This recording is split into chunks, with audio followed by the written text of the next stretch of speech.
경북 영주의 고즈넉한 단독주택에서 고요히 살아가는 72세의 윤명자 씨. 그녀의 인생은 오직 하나, 아들 도현을 위한 것이었습니다. 남편이 아들 도현이 겨우 10살이 되던 해 갑작스럽게 세상을 떠난 후 명자 씨는 홀로 어린 아들을 키워야 했습니다.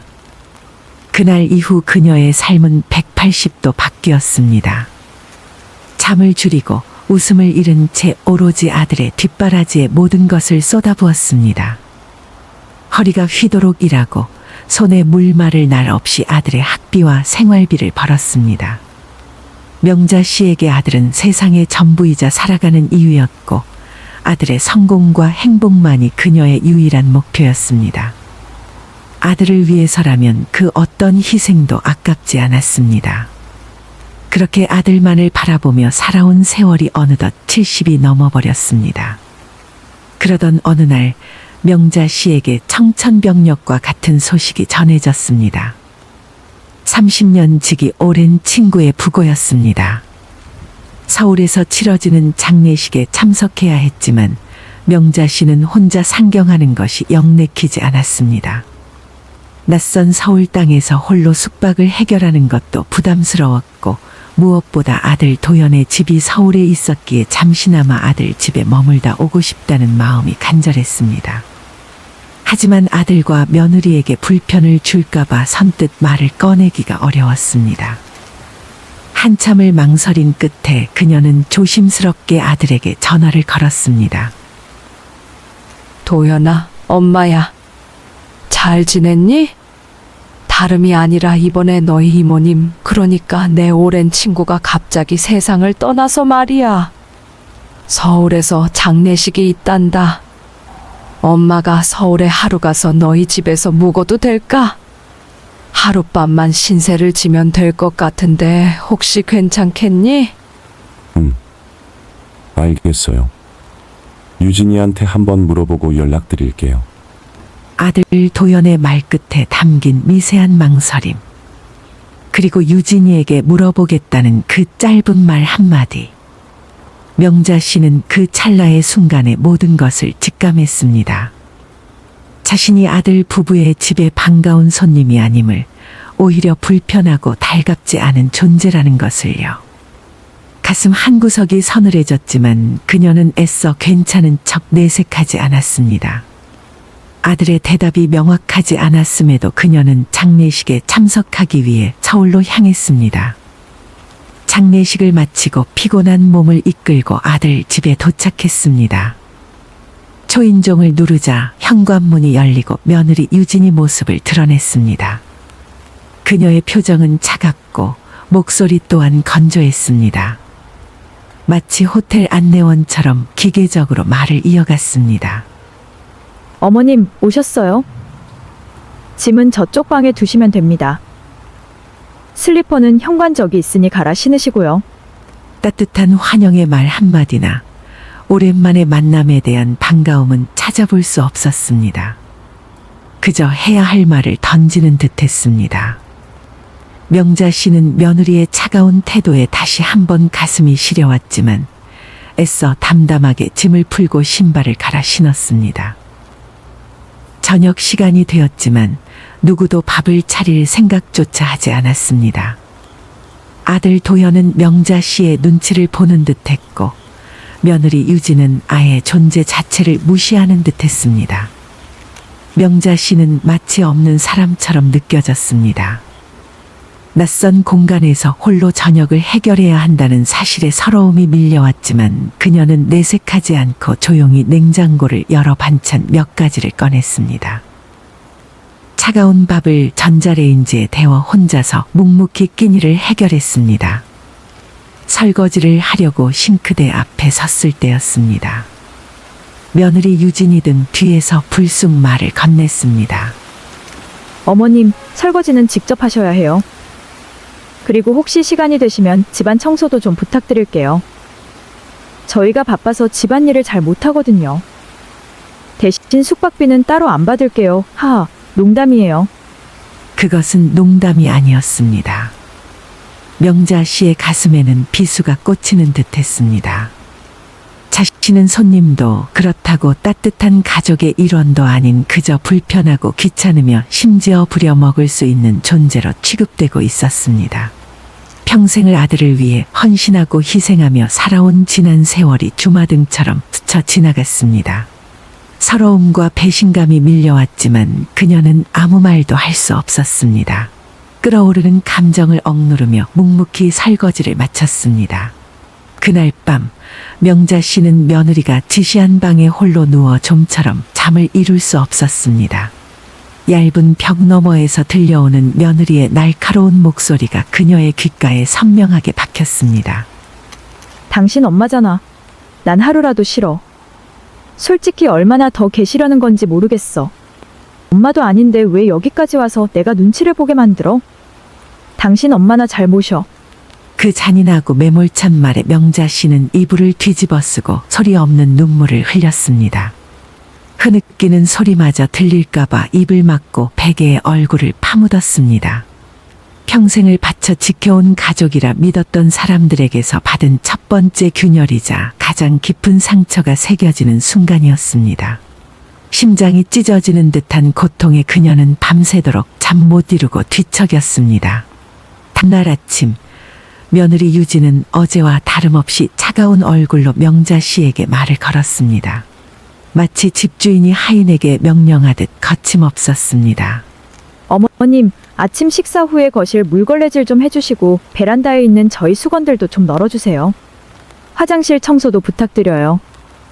명자 씨는 묵묵히 시키는 대로 했습니다. 70평생 남의 집 청소를 해본 적이 없었지만 그날은 아무 말 없이 고무장갑을 끼고 마루를 닦고 화장실을 청소했습니다. 아들을 위해서라면, 가족을 위해서라면 그 어떤 수모도 감당할 수 있다는 생각이 아직 그녀의 마음속 깊이 남아 있었습니다.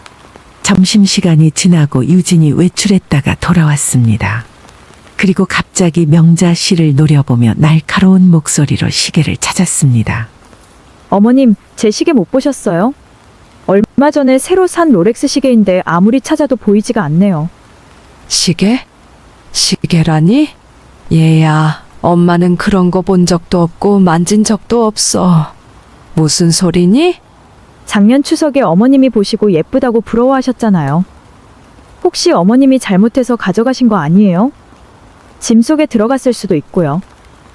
그 말에 명자 씨는 경악했습니다. 자신이 도둑으로 몰리고 있다는 생각에 피가 거꾸로 솟는 듯 했습니다. 평생을 정직하게 살아온 자신에게 이런 모욕적인 말을 듣다니. 심장이 쿵 내려앉는 것 같았고 온몸에 소름이 돋았습니다. 끓어오르는 분노와 함께 밀려오는 치욕감에 그녀는 몸을 떨었습니다. 잠시 뒤 며느리 유진은 명자 씨의 항변은 무시한 채 망설임 없이 경찰에 전화를 걸었습니다. 무난 신고 좀 하려고요. 저희 집에 어르신 한 분이 계신데 고가의 시계가 없어졌어요. 빨리 와주세요. 잠시 후 경찰이 도착했고 명자 씨는 억울함과 분노 속에서 강요에 못 이겨 자신의 가방을 열어보였습니다. 소박한 속옷과 세면도구, 낡은 수건들 시계는 당연히 나오지 않았습니다. 경찰은 명자 씨의 가방을 꼼꼼히 확인하고는 유진에게 말했습니다. 시는 없습니다. 단순한 오해였던 것 같습니다. 다시 잘 찾아보시는 게 좋겠습니다. 그러니까 제가 어머님 오시는 게 싫다고 했잖아요. 이런 일만 생기고. 그날 윤명자 씨의 세상은 완전히 무너져 내렸습니다. 아들과 며느리에게 받은 상처는 너무나 깊었고 그녀의 삶의 모든 것이 부정당하는 듯했습니다. 평생 아들을 위해 살아온 그녀의 존재가 이토록 처참하게 짓밟히는 순간이었습니다. 그리고 며칠 후 명자 씨는 또 다른 충격적인 배신을 마주하게 됩니다. 은행으로부터 걸려온 한 통의 전화였습니다. 고객님 명의로 아파트 담보 대출이 있습니다. 현재 연체되셨습니다. 빠른 시일 내에 납부하지 않으시면 문제가 발생할 수 있습니다. 네? 제가요? 저는 대출 받은 적이 없는데요. 무슨 말씀이신지. 확인해보니 아들과 며느리가 명자 씨 몰래 그녀의 명의로 아파트 담보 대출을 받아놓은 상태였습니다. 심지어 그녀의 주소지로 전입신고까지 맞춰놓았습니다. 명자 씨는 아들 부부가 자신을 속이고 돈을 가로채기 위해 이런 끔찍한 일을 저질렀다는 사실에 큰 충격을 받았습니다. 그 순간 명자 씨의 머릿속에서 모든 퍼즐 조각이 맞춰지는 듯했습니다. 시계 사건부터 시작해 자신을 집안일을 시키고 불편한 존재로 취급했던 모든 순간들이 파노라마처럼 스쳐 지나갔습니다. 자신이 이 가족에게 사랑하는 어머니가 아닌 그저 이용 가능한 존재였을 뿐이라는 뼈아픈 사실을 깨달았습니다. 사랑과 희생으로 쌓아 올린 모든 것이 한순간에 산산조각 나는 듯했습니다. 가슴에 박힌 비수는 너무 깊어 숨조차 쉬기 어려웠습니다. 명자 씨는 더 이상 주저하지 않았습니다. 모든 미련과 아픔을 뒤로하고 스스로를 지키기 위해 강하게 나서기로 결심했습니다. 그녀는 곧바로 변호사를 찾아갔고 아파트 매각 절차를 밟았습니다. 모든 준비를 마친 뒤 그녀는 아들 부부를 불러 냉정하고 단호하게 말했습니다. 아파트 계약 끝났다. 매각 절차도 다 마쳤어. 한 달 안에 너희 짐 정리해서 나가. 이제 다시는 이 집 문 못 열 거다. 더 이상 너희에게 속지 않을 테니까. 아들 도연과 며느리 유진은 명자 씨의 단호한 태도에 아무 말도 하지 못했습니다. 그들의 얼굴에는 당황스러움과 함께 뒤늦은 후회가 스쳐 지나갔습니다. 하지만 명자 씨는 더 이상 그들의 표정에 흔들리지 않았습니다. 모든 기대를 버렸기에 상처받을 일도 없었습니다. 그 후 며칠 뒤 아들 도연에게서 전화가 걸려왔습니다. 그의 목소리에는 흐느낌과 함께 절박함이 섞여 있었습니다. 엄마, 시계 찾았어요. 유진이가 친구 집에 두고 왔었대요. 그때는 제가 진짜 몰랐어요. 엄마가 시계를 훔쳤을 거라고는 정말 죄송해요. 엄마, 제가 정말 잘못했어요. 늦었어. 내가 몰랐다고? 아니, 그날 너희 눈빛 그게 진심이었잖니? 내가 시계를 훔쳤을 거라고 확신에 찬 그 눈빛.